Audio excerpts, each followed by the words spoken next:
Selamünaleyküm arkadaşlar. Bizi izleyen köylüye, gurbetteki arkadaşlar selam olsun. Arkadaşlar tarlacak cancağızlarım ama TikTok'umuz kapandı cancağızlarım. Olsun bakalım.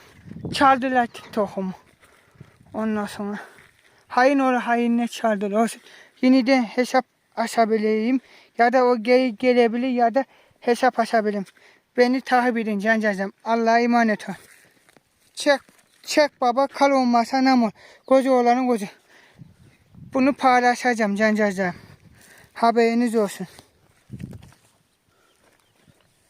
Böyle cancağızlarım. Gurbe. Kucucuk neler çıkarmışlar bak. Teknoloji. Böyle cancağızlar. Allah herkesin emeğini yağlasın. Koyun durumlar böyle.